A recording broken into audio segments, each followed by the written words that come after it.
Lucas Narrações apresenta Canção de Natal, de Charles Dickens.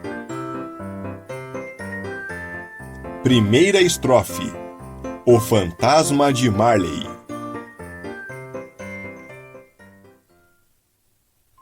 Para começo de conversa, Marley já tinha morrido. Aliás, não resta qualquer dúvida sobre sua morte. O registro de seu enterro foi assinado pelo vigário, pelo sacristão, pelo coveiro e pela chefe das carpideiras.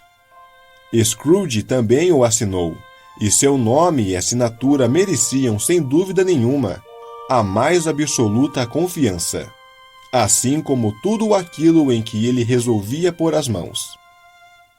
O velho Marley estava tão morto como um prego numa porta. Céus, eu não pretendia dizer, pelos meus próprios conhecimentos, que existe algo de particularmente morto em um prego numa porta. Pessoalmente, eu estaria inclinado a encarar um prego num caixão como a peça mais morta dentre todas as oferecidas no mercado. Mas a sabedoria de meus ancestrais me ensinava a compreender os fenômenos por analogia. E não devemos mudar as coisas, senão este país estará perdido. Por isso, eu vou me permitir repetir enfaticamente que Marley estava morto feito um prego numa porta. Se Scrooge sabia que ele estava morto? Lógico que sim. Como poderia ser de outra forma? Scrooge e ele foram sócios por não sei quantos anos. Scrooge foi seu executor testamentário, seu único administrador, seu único procurador, seu único herdeiro e sua única carpideira. Mesmo assim, Scrooge não se abalou pelo triste evento, tanto que, como bom comerciante que era, no dia do funeral não fechou o escritório e até assinou um ótimo negócio. Falando do funeral de Marley, retorno ao ponto a partir do qual iniciei este relato. Não há dúvida nenhuma de que Marley tenha morrido. Isso precisa ser entendido claramente. Caso contrário, nada de espantoso pode vir desta história que eu vou lhe relatar. Se não estivéssemos totalmente convencidos de que o pai de Hamlet tivesse morrido antes de a peça começar, não haveria nada de extraordinário, não haveria nada mais normal do que a aparição de alguém passeando numa noite ao sabor do vento leste, sobre a muralha de seu próprio castelo.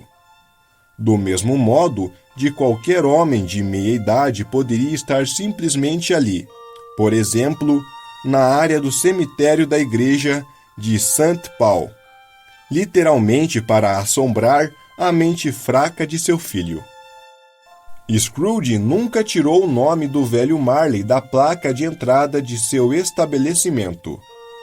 E lá ela estava já havia muitos anos, sobre a porta do escritório, Scrooge Marley. Às vezes, as pessoas chamavam Scrooge de Scrooge, e às vezes de Marley.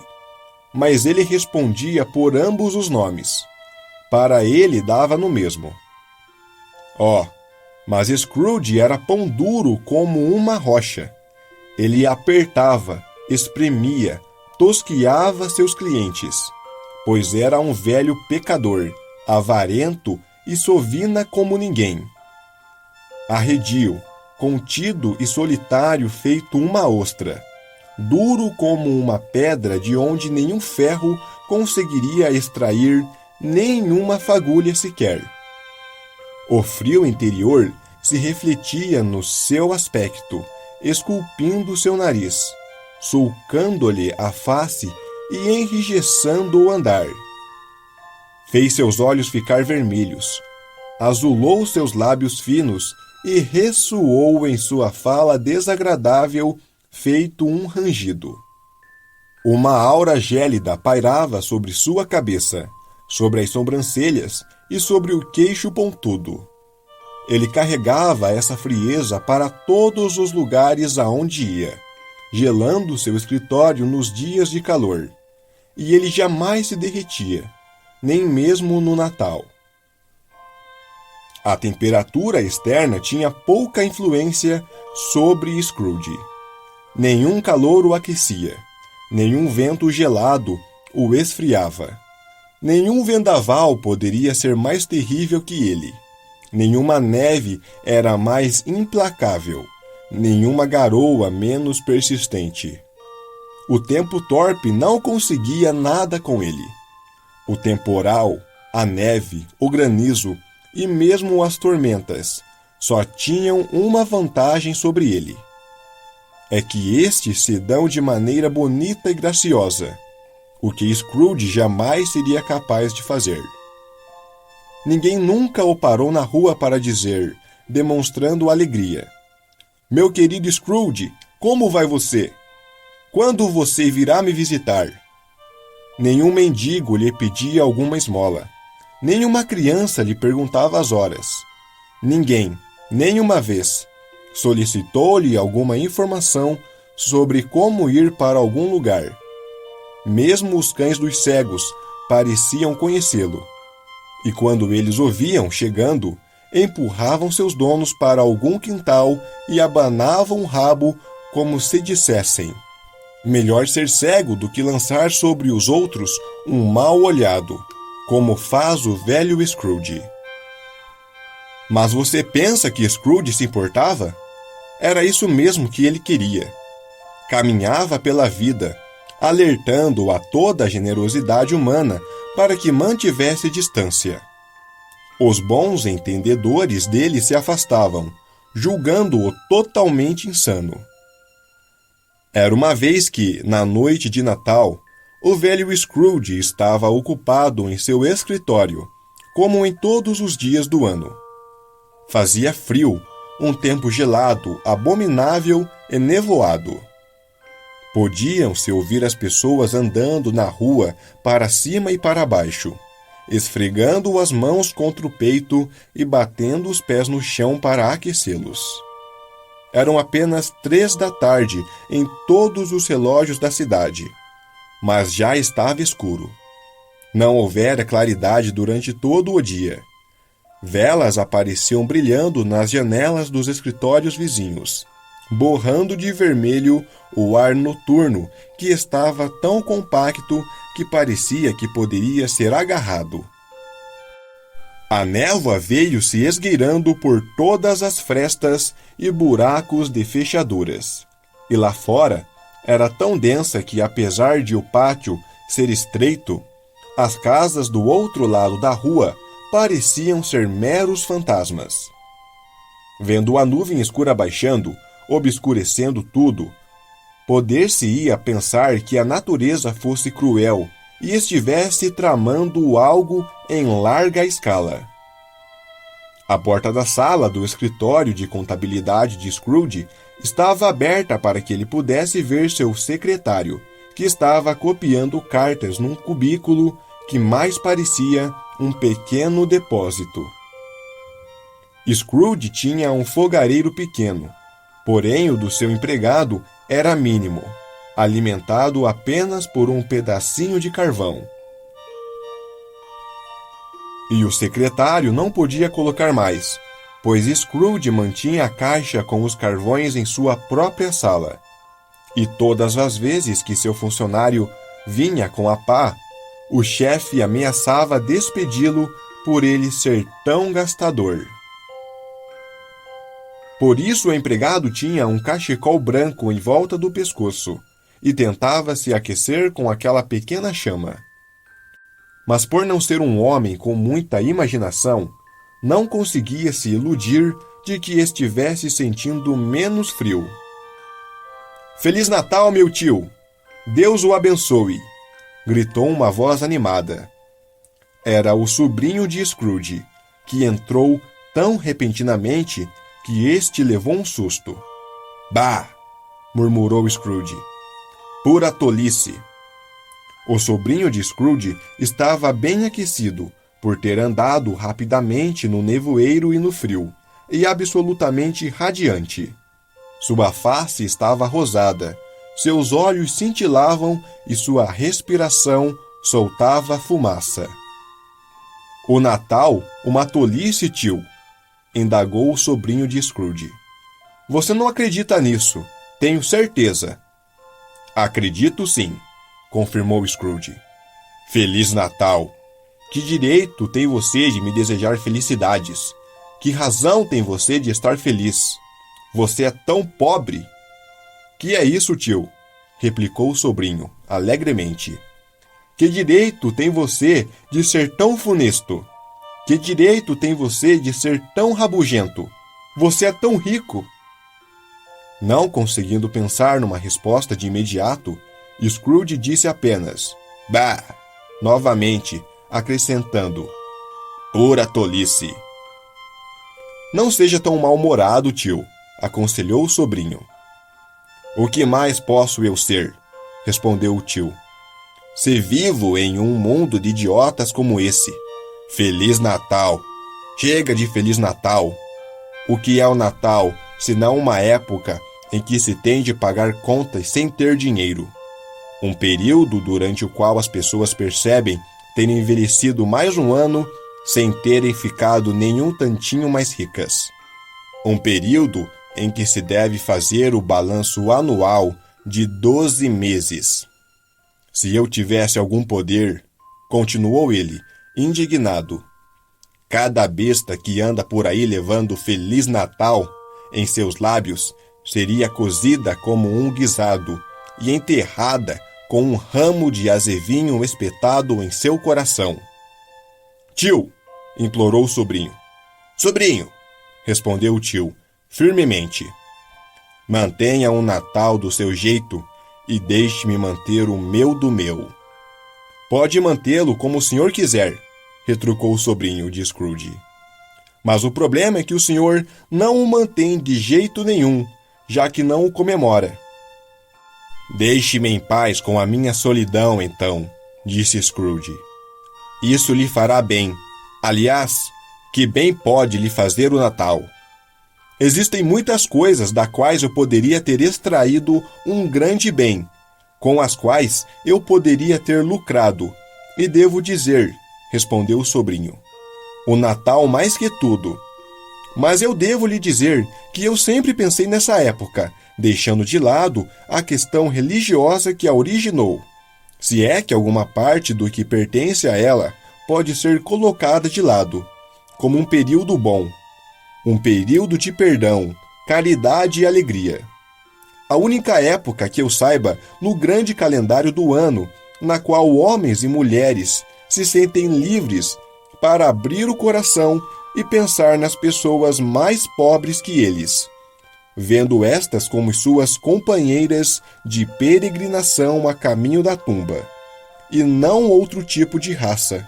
E é por isso, tio, que embora o Natal nunca tenha posto uma moeda de ouro ou prata no meu bolso, acredito no poder de beleza desse período e volto a exclamar, que Deus abençoe o Natal. O secretário, em seu cubículo, aplaudiu involuntariamente, percebendo de imediato a imprudência que cometia, pois com isso ele mexeu no fogo e apagou a última brasa definitivamente. Se eu ouvir um outro som vindo de você, ameaçou Scrooge, você comemorará o seu Natal sendo dispensado. Quanto a você, é bastante enfático nas palavras, senhor. Ele acrescentou, virando-se para o sobrinho. Admiro-me que você não se candidate ao parlamento. Não se zangue, tio. Venha almoçar conosco amanhã.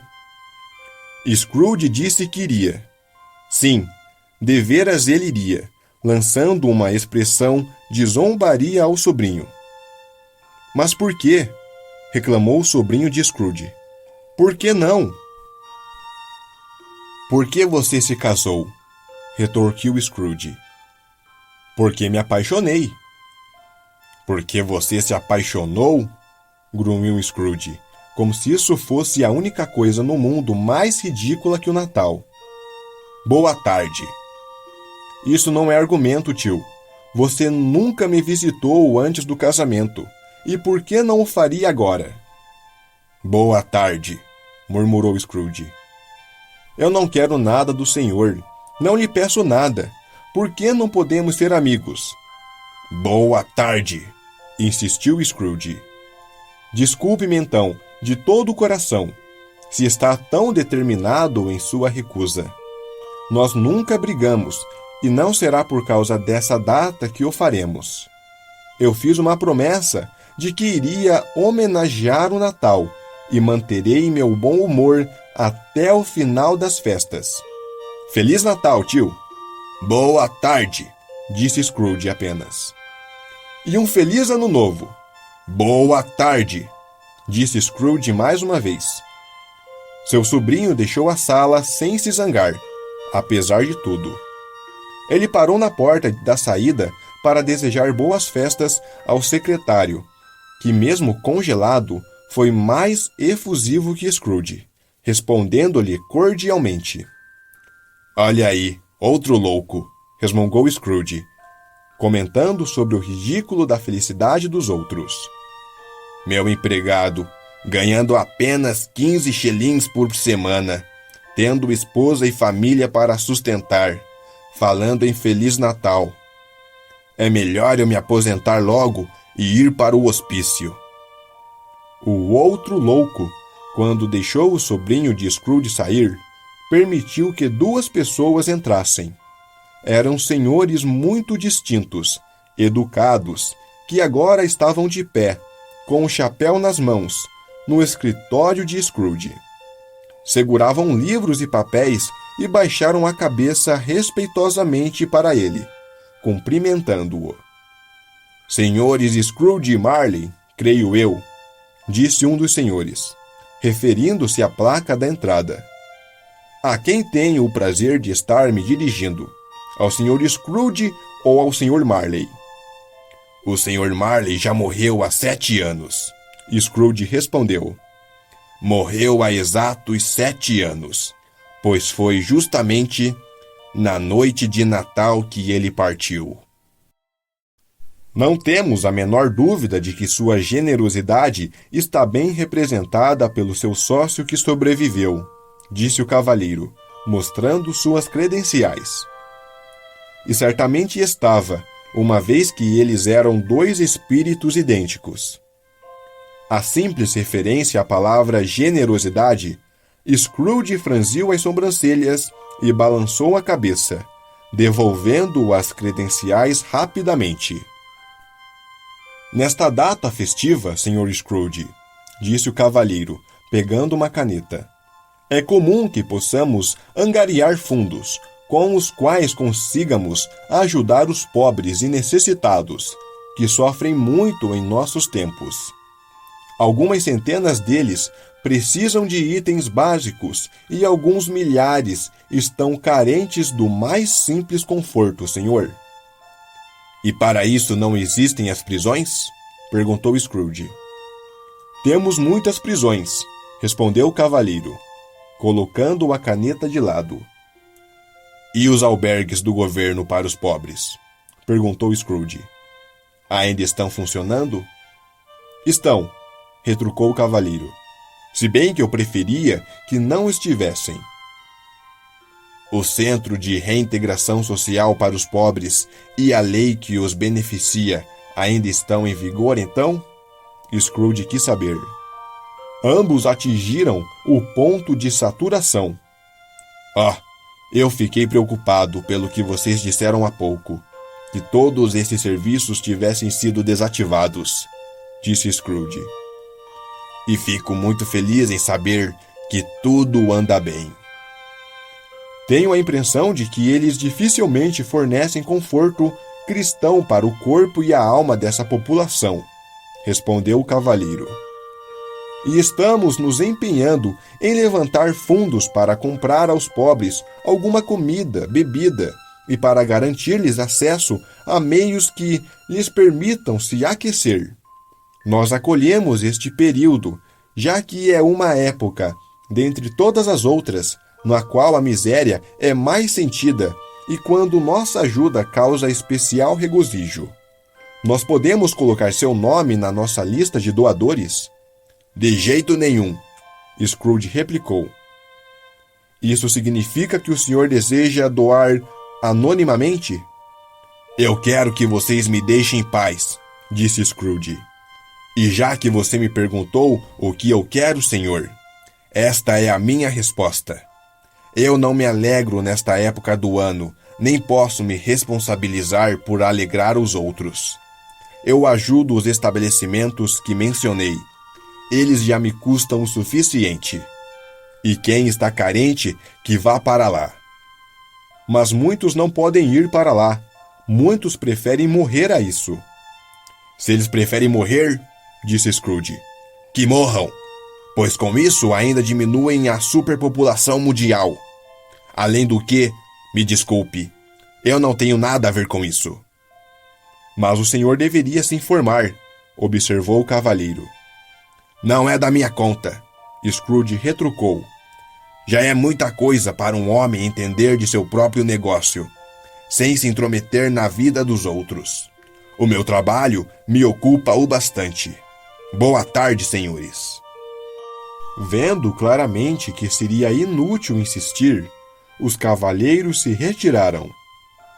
Scrooge voltou ao seu trabalho com uma ótima opinião sobre si mesmo e com melhor humor. A essa altura, a névoa e a escuridão tinham aumentado tanto que as pessoas corriam com tochas nas mãos, oferecendo os seus serviços para mostrar o caminho correto aos cavalos das carruagens. A velha torre da igreja, cujo sino melancólico na sua janela gótica sempre espreitava Scrooge. Estava invisível e bateu as horas, com vibrações trêmulas, como se estivesse batendo os dentes. O frio se tornou mais intenso.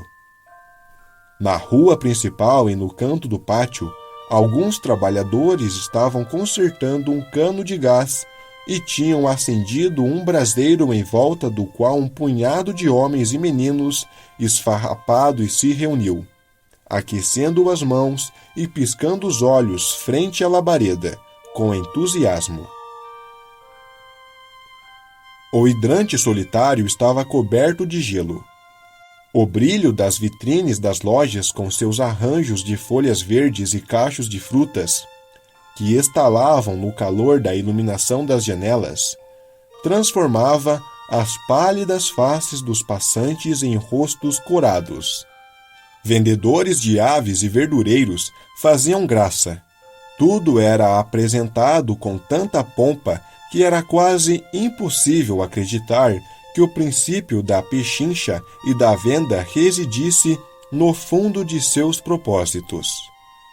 O prefeito, em sua mansão, dava ordens para que seus 50 cozinheiros e mordomos prestassem seus serviços de maneira condizente com o padrão de um Natal numa prefeitura que fizesse jus à sua condição. E mesmo o pequeno alfaiate, que fora multado em 5 shillings na última segunda-feira porque estava bêbado e criando problemas nas ruas, cozinhava a refeição para o dia seguinte no seu sótão, enquanto a franzina esposa, com seu bebê, saía às ruas para comprar um pouco de carne. O tempo estava enevoado, frio e cortante, entrando por todas as frestas. Se o bom São Dunstan tivesse beliscado o nariz do demônio com o toque de um tempo como esse, além de ter usado sua arma habitual, com certeza este também teria urrado. Um jovem com um pequeno nariz corroído pelo vento e pelo frio, tal qual um osso por um cão, inclinou-se para cantar, pelo buraco da fechadura, uma canção de Natal a Scrooge. Mas nas primeiras notas de Noite feliz, ó Senhor, Deus do amor, pobrezinho nasceu em Belém. Scrooge bateu com sua régua na mesa com tal força que o cantor correu apavorado, deixando o buraco da fechadura para a névoa e para o frio. A hora de encerrar os serviços do escritório chegou. De muita má vontade, Scrooge saiu de sua cadeira e, taciturno, anunciou o fato para seu secretário, que imediatamente apagou sua chama e colocou o chapéu. A hora de encerrar os serviços do escritório chegou. De muita má vontade, Scrooge saiu de sua cadeira e, taciturno, anunciou o fato para seu secretário, que imediatamente apagou sua chama e colocou seu chapéu. Você não deseja trabalhar amanhã o dia inteiro, eu imagino, disse Scrooge. Se for conveniente ao senhor. Não, não é certo, concluiu Scrooge. E não é justo. Seria como tirar algo de mim. Se eu precisasse tirar meia coroa por isso do seu salário, você certamente se sentiria prejudicado, não é? O empregado deu um sorriso amarelo. E agora, disse Scrooge, não vá pensar que não me sinto prejudicado por lhe pagar o dia de trabalho por nada. O caixa observou que era apenas um dia no ano. Uma péssima desculpa para depenar os bolsos de um homem todo dia 25 de dezembro, continuou Scrooge, abotoando seu sobretudo até o pescoço. Mas eu concordo que você tenha o dia inteiro para você e sua família. Esteja aqui bem cedo na manhã seguinte. O empregado prometeu que estaria, e Scrooge saiu com um grunhido. O escritório foi fechado num instante, e o empregado, com as pontas de seu cachecol aparecendo debaixo do casaco, pois não tinha nenhum sobretudo, desceu por Cornhill, patinando pelo gelo com outros rapazes, e foi voando para sua casa em Camden Town, o mais rápido que pôde, para brincar de cobra cega. Scrooge jantou melancolicamente, como sempre, em sua triste taberna, e, tendo lido seu jornal, passou o resto da noite entretido com seu livro-caixa e foi para casa dormir. Ele morava em um apartamento que antes pertencera ao seu falecido sócio. Tal apartamento ficava em um prédio sombrio, perto de um estaleiro, sendo tão isolado que parecia uma casa que, quando jovem, brincara de esconde-esconde com as outras casas, e, tendo encontrado um esconderijo tão bom, se esquecera de procurar o caminho de volta. O prédio estava bastante velho agora, e era tão triste que ninguém queria morar lá, exceto Scrooge. Os demais conjugados eram tomados por Scrooge, que conhecia cada pedra do lugar. Tinha que andar tateando as paredes com as mãos. O nevoeiro e a geada, pairando sobre a velha e negra aldrava da porta do prédio, faziam parecer que o gênio do clima ficava lá sentado, em meditações fúnebres. Bem, é verdade que não havia nada de especial na argola da porta, a não ser o fato de que ela era muito grande. Também é verdade que Scrooge olhava para ela todas as noites e manhãs, durante todo o tempo em que lá vivia. Além do mais, era indubitável que Scrooge não era alguém com tanta imaginação quanto qualquer outro homem da cidade de Londres. Tenhamos em mente que ele não tinha pensado em Marley nos últimos 7 anos, a não ser pela leve menção a seu nome naquela tarde. Assim sendo, que alguém tenha a bondade de me explicar como aconteceu que Scrooge, tendo colocado a chave no buraco da fechadura, viu no lugar da argola, sem nenhuma metamorfose, não a argola, mas a face de Marley. A face de Marley, O que se via não era uma sombra obscura como os outros objetos no corredor, pois ela tinha uma luz funesta. Não era uma face agressiva ou irada.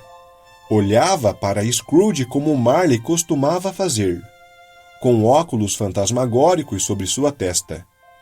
Seu cabelo estava curiosamente desarrumado, como se despenteado por um vento ou sopro de ar, e de apesar os olhos estarem abertos, estes permaneciam imóveis. Sua cor lívida fazia-o parecer horrível, mas esse horror parecia não pertencer à sua própria face, fugindo ao seu controle em vez de transmitir sua expressão pessoal. Quando Scrooge olhou fixamente para aquilo, viu que a porta mantinha a aparência normal e que a argola voltara a ser uma mera argola. Dizer que ele não se assustou ou que sua pressão não subiu seria mentir, mas ele tentou se recompor pegando a chave que deixara cair. Entrou no prédio e acendeu uma vela. Com certa excitação, fechou a porta e olhou cuidadosamente para dentro, como se esperasse ser novamente assustado por algum sinal da cabeleira de Marley, metido em algum lugar do hall. Mas não havia nada de estranho na porta, exceto pregos e parafusos que mantinham a argola no lugar. Ele disse: "Balas!" e fechou a porta com força, fazendo grande ruído. O som ressoou pela casa como um trovão. Cada aposento acima e cada pipa de vinho do mercador, armazenada abaixo, produziram um som diferente. Mas Scrooge não era homem de ficar amedrontado por um eco. Ele trancou a porta, atravessou o hall e subiu as escadas devagar, limpando o excesso de cera da vela conforme caminhava. As escadas eram tão largas que por elas poderia passar uma carruagem puxada por 6 cavalos. Foi por isso, talvez, que Scrooge viu um carro fúnebre indo à sua frente na escuridão. Meia dúzia de lampiões de gás não teria sido suficiente para iluminar toda aquela entrada, de tão grande que era. Desse modo, você pode supor como aquele lugar estava escuro só com a vela de Scrooge. No entanto, ele subiu sem se importar com isso. Escuridão não custava nada, e essa era a razão pela qual ele gostava dela. Porém, antes de fechar sua pesada porta, ele, que estava suficientemente assustado, caminhou por todo o corredor para ver se tudo estava no lugar. No apartamento, a sala, o quarto, a despensa estavam todos certinhos como deveriam estar. Ninguém debaixo da mesa, ninguém debaixo do sofá. Um restinho de fogo na lareira, colher e tigela prontas e a pequena panela. Scrooge estava começando a se resfriar e preparava um mingau como remédio. Sobre a lareira. Ninguém debaixo da cama, ninguém no armário, ninguém no seu roupão, que estava pendurado numa atitude suspeita contra a parede. A velha grade de ferro que ficava na frente da lareira, os velhos sapatos, 2 cestas, o lavatório sob 3 pernas e a pá de ferro para remover o carvão, tudo no seu devido lugar. Bem satisfeito, ele fechou a porta e trancou-a por dentro, dando 2 voltas na chave, o que não era seu costume. Bem seguro contra surpresas, tirou a gravata, vestiu o roupão, chinelos e sua touca de dormir, e sentou-se em frente ao fogo para ingerir seu mingau. O fogo era fraco, com certeza, em nada suficiente para uma noite como aquela. Ele foi obrigado a sentar-se bem perto da lareira antes que pudesse sentir uma mínima sensação de calor proveniente daquela chama. A lareira era bem velha e fora construída havia muitos anos por um holandês, que a cobrira de ladrilhos com pinturas bem estranhas no estilo de seu país, projetadas para ilustrar as sagradas escrituras. Viam-se lá Caim e Abel, além das filhas do faraó, a rainha de Sabá, anjos sobre nuvens bem fofas descendo do céu, Abraão e Baltazar, apóstolos indo para o mar em barcos de pescadores e centenas de imagens para atrair sua atenção. E agora se via lá a face de Marley, falecido havia 7 anos, aparecendo como um profeta, e todas as outras imagens desapareceram. Se cada azulejo fosse branco, com o poder de esculpir uma forma sobre a superfície dos fragmentos desconjuntados da mente de Scrooge, haveria uma cópia da cabeça de Marley em cada um. Mais uma tolice, murmurou Scrooge, e andou pelo quarto. Após diversas voltas, sentou-se novamente. No momento em que colocou a cabeça no encosto da cadeira, seu olhar pousou sobre a corda de uma campainha abandonada havia anos que estava pendurada naquela sala e que se comunicava com alguma outra sala no último andar do edifício. Não se sabe com que propósito. Para seu grande assombro e inexplicável terror, muito estranhamente, essa corda começou a balançar. Ela balançou tão levemente que provocou um som tênue, que foi aumentando, até que todas as campainhas daquele prédio também começassem a soar. Talvez esse ruído tenha durado meio minuto ou talvez 1 minuto inteiro, mas para Scrooge pareceu 1 hora. Da mesma forma que as campainhas começaram a tocar, elas silenciaram todas de uma vez. Logo depois, ouviu-se um barulho alto de metal batendo no portão, como se uma pessoa estivesse arrastando uma pesada corrente de ferro no lugar onde estavam os barris de vinho.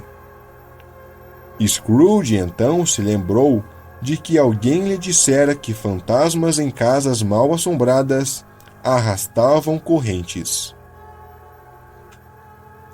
A porta do portão abriu-se com um ruído muito forte, e ele ouviu o barulho aumentando mais ainda no andar de baixo. O som começou a subir pelas escadas e a se aproximar de sua porta. "Que tolice!" resmungou Scrooge. "Eu não vou acreditar nisso." Sua face mudou de cor quando, sem nenhuma pausa, atravessando a porta e entrando na sala, ele surgiu diante de seus olhos. Uma flama da lareira brilhou como se dizendo: "Eu o conheço, é o fantasma de Marley." O mesmo rosto idêntico. Marley com seu rabo de cavalo, seu colete, suas calças estreitas e botas, as franjas eriçadas como seu cabelo e este caído sobre o rosto. Ele carregava uma longa corrente que estava presa ao seu corpo como uma cauda e havia no meio dela, Scrooge observou-a de perto, cofres, chaves, cadeados, livros, caixa, documentos e pesadas bolsas de aço, elaboradamente lavradas. Seu corpo estava totalmente transparente, de tal modo que Scrooge, olhando para ele e contemplando-o através de seu colete, pôde ver os 2 botões do colete em suas costas. Scrooge tinha ouvido falar que Marley não tinha coração, algo em que ele não acreditara até esse momento. Não, acho que nem agora ele acreditava. Quando olhou para o fantasma novamente, o viu de pé na frente dele, e sentiu a influência congelante dos olhos imóveis de um defunto. Percebeu também a textura do lenço dobrado, amarrado em sua cabeça e queixo, que ele não observara antes. Mas continuava incrédulo e lutava contra seus sentidos. "Olhe só", disse Scrooge, frio e mordaz como sempre. "O que você quer de mim?" "Muita coisa", ouviu-se a voz de Marley falando. "Quem é você?" perguntou Scrooge. "É melhor você perguntar quem eu era", a voz respondeu. "Quem você era, então?" perguntou Scrooge, aumentando o volume de sua voz. "Você é estranho para uma sombra." "Em vida, eu fui seu sócio Jacob Marley." "Você poderia se sentar?" perguntou Scrooge, assustado, olhando incrédulo para ele. "Posso", respondeu a imagem. "Então faça-o", disse Scrooge. Scrooge deu essa ordem, imaginando que um fantasma tão transparente não estaria em condições de sentar-se, e sentiu que uma coisa tão impossível poderia envolver uma explicação embaraçosa. Mas o fantasma se sentou do outro lado da lareira, como se estivesse acostumado a isso. "Você não está acreditando em mim", observou o espírito. "Não", disse Scrooge. "Que prova eu poderia lhe dar de minha realidade, além do que lhe mostram seus sentidos?" "Eu não sei", respondeu Scrooge. "Por quê, então, você duvida dos seus sentidos?" "Porque qualquer coisa os afeta", disse Scrooge. "Tudo isso pode não passar de mera consequência de um leve distúrbio estomacal. Pode ser que eu tenha comido uma carne indigesta com mostarda demais, um queijo estragado, um pedaço de batata mal cozida. Não confunda a indigestão por um atum com digressão sobre a tumba." Scrooge não era dado a trocadilhos, e não sentia que aquilo que estava acontecendo com ele fosse uma piada. A verdade é que ele tentava parecer esperto como uma forma de se distrair e controlar seu pânico, pois a voz do espectro o atingira até a medula. Sentado, encarando aqueles olhos vítreos e fixos em silêncio por um momento, Scrooge sentia algo tremendamente diabólico e terrível na aparição. O fantasma, apesar de estar sentado perfeitamente imóvel, tinha o cabelo, o casaco e as borlas de sua bota se movendo, como se agitadas por um vapor quente vindo de um forno. "Você vê este palito?" indagou Scrooge, tentando voltar à razão a todo custo e desejando, nem que fosse só por um segundo, desviar de seus olhos a visão terrível. "Vejo", respondeu o fantasma. "Você não está olhando para cá", disse Scrooge. "Mas eu vejo", devolveu o fantasma. "Porém..." "Bem", Scrooge replicou, "se eu engolir isto, pelo resto de meus dias, terei a sensação de estar sendo perseguido por uma legião de duendes, todos eles frutos de minha própria criação. Você é uma fraude, eu lhe digo, fraude." Como resposta a essa provocação, o espírito deu um grito assustador e balançou sua corrente com um barulho de tal modo apavorante que Scrooge se agarrou com força à cadeira para não desmaiar. Mas seu horror aumentou ainda mais quando o fantasma tirou o círculo de bandagem da cabeça, de maneira que sua mandíbula desabou sobre o peito. Scrooge caiu sobre os joelhos com as mãos diante da própria face. "Clemência", ele implorou. "Aparição terrível. Por que você me perturba?" "Homem de mente mundana", respondeu o fantasma. "Você acredita em mim ou não?" Eu acredito, disse Scrooge. Mas por que os espíritos caminham sobre a terra e por que você veio a mim? É necessário, o fantasma respondeu, que o espírito que habita cada ser humano caminhe junto com o dos homens de seu tempo. E se ele não realizar isso em vida, é condenado a fazê-lo depois de morto. Ele é condenado a perambular pelo mundo. Ai de mim, ó! E tem de testemunhar sobre aquilo de que não pôde participar, mas que poderia ter partilhado em vida, e ter transformado em felicidade. Mais uma vez, o espectro deu um grito, balançando todas as correntes e mexendo suas mãos etéreas. Você está acorrentado, disse Scrooge. Diga-me por que razão. Eu uso a corrente que forjei em vida, respondeu o fantasma. Construí elo por elo, centímetro a centímetro. Eu a cingi por minha própria vontade e por meu próprio livre-arbítrio. Por acaso, o formato desta corrente não lhe é familiar? Scrooge estremecia mais e mais. Você não sabe, prosseguiu o fantasma, o peso e o comprimento da forte corrente que você mesmo suporta? Ela é pesada e comprida, tal qual esta que carrego há 7 natais. Você tem trabalhado sobre ela, aumentando-a cada vez mais. É uma cadeia bem pesada. Scrooge olhou para o chão, na expectativa de se achar cercado por umas 50 ou 60 braças de cabo de aço, mas ele não pôde ver nada. Jacob, ele suplicou.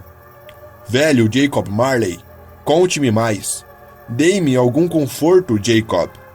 Não posso lhe dar nenhum conforto, o fantasma respondeu. Isso é da responsabilidade de outros mensageiros, Ebenezer Scrooge, e destina-se a outro tipo de pessoa. Também não posso dizer-lhe tudo o que eu gostaria de revelar. Tenho permissão de relatar apenas poucas coisas. Não posso descansar, não posso ficar aqui, não posso me demorar em qualquer parte. O meu espírito nunca andará para além do nosso escritório de contabilidade. Valha-me Deus! Em vida, meu espírito nunca vagueou para além dos estreitos limites do nosso buraco. E agora, só tenho uma estafante viagem diante de mim. Era hábito de Scrooge, quando ele se tornava pensativo, colocar as mãos nos bolsos das calças, e ele assim o fez. Porém, refletindo sobre o que o fantasma lhe dissera, não ergueu os olhos nem se levantou, permanecendo ajoelhado. Você foi bem lento para chegar até aqui, Jacob. Scrooge observou como um homem de negócios, apesar de falar com deferência e humildade. Lento, o fantasma repetiu. Você morreu há 7 anos, ponderou Scrooge, e está viajando todo esse tempo. O tempo todo, disse o fantasma, sem nenhum descanso nem paz, o tempo todo sendo torturado pelo remorso. Você viaja rapidamente? Indagou Scrooge. Nas asas do vento, respondeu o fantasma. Você deve ter caminhado por muitos lugares nesses 7 anos, observou Scrooge. O fantasma, ao ouvir isso, deu um outro grito e balançou as correntes tão veementemente, quebrando o silêncio da noite, que seria justificável lançar contra ele uma acusação de perturbação da ordem. Oh, como sofro! Cativo, acorrentado e algemado! Gritou o fantasma. Que erro é não saber que eras de trabalho incessante realizado por criaturas mortais são necessárias para que o bem finalmente se perpetue. Não saber que um espírito cristão deve trabalhar gentilmente por tudo que estiver ao seu alcance, por qualquer coisa que seja, e que no final vai acabar achando que a sua vida mortal foi demasiado curta para os grandes propósitos a que deve almejar.